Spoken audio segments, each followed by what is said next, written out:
Bonsoir à tous et soyez bienvenus pour cette petite vidéo critique qui sera consacrée à l'un de mes films préférés, à savoir Godzilla de 98. Plus particulièrement, je vais expliquer plus en détail de pourquoi j'aime ce Godzilla 98, tout en expliquant ses points forts et ses points faibles. Bien sûr, cette vidéo contiendra du spoil, donc je vous aurais prévenu. Bref, donc pourquoi j'aime Godzilla de 98. Ou c'est de la folie, ou c'est du génie.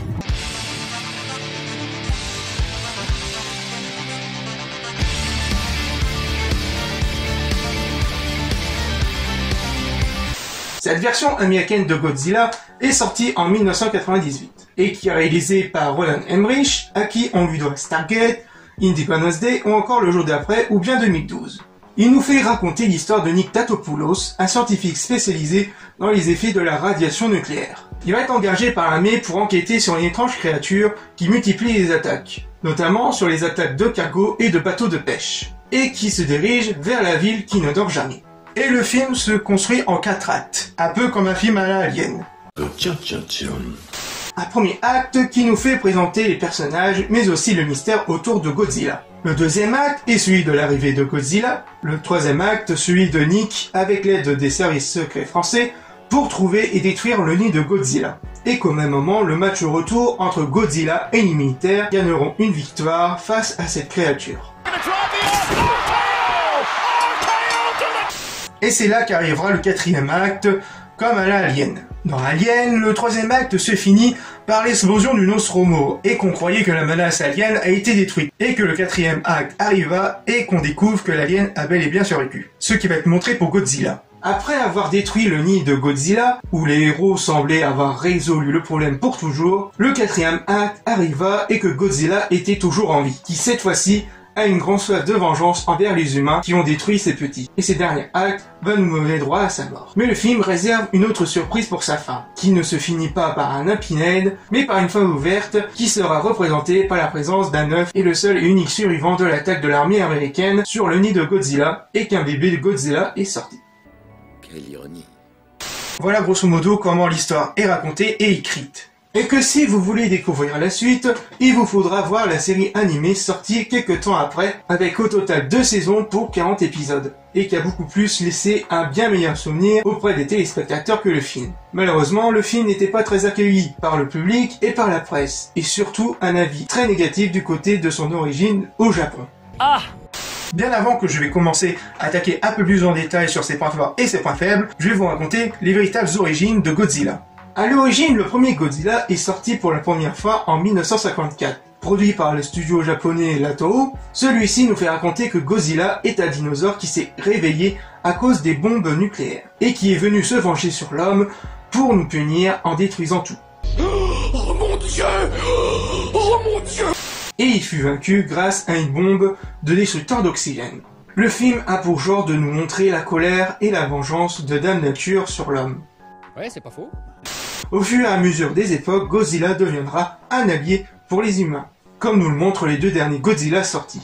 Pour la version de Emmerich, les origines de Godzilla sont tout aussi bien trouvées, ce qui en fait un très bon point. Dans celui de Roland Emmerich, Godzilla est le fruit des retombées nucléaires, issu des tests nucléaires françaises en Polynésie française. Godzilla a un design bien stylé, et qui a un mix entre un Drago de Komodo et le Godzilla de base. Ouais, c'est pas faux. Ce qui va nous amener à un autre bon point, celui d'être du côté beaucoup plus animal que destructeur. Tout au long du film, Godzilla n'est qu'un animal, qui cherche un endroit pour nidifier, et que les véritables connards, c'est nous. Lui, il ne fait que découvrir et détruire maladroitement. Il attaque uniquement pour se défendre, et par vengeance en fin de film. C'est logique. Et il lui a aussi un autre point commun avec le Godzilla d'origine, à savoir les effets de l'homme sur la nature. Mais voilà, mais c'était sûr en fait! C'était sûr!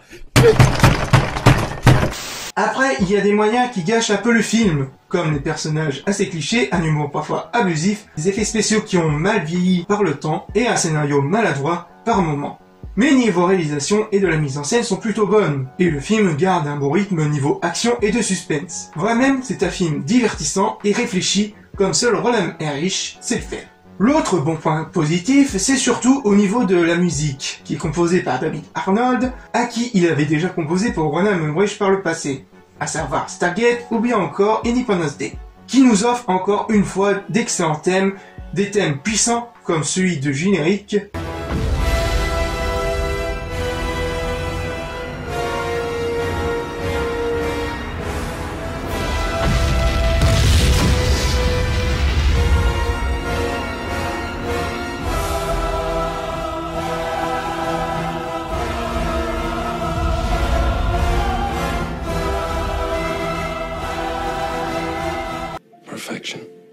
Bien encore des thèmes d'action, d'amour, etc.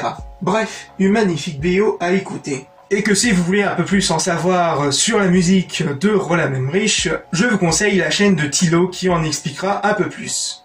Et voilà pourquoi j'aime Godzilla de 98.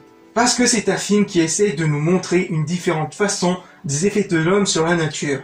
Certes mené de façon assez maladroite, mais qui nous offre sa façon, de façon assez divertissante, que seul Roland Emmerich sait le faire. J'ai grandi avec ce film, et cet effet nostalgie est toujours là.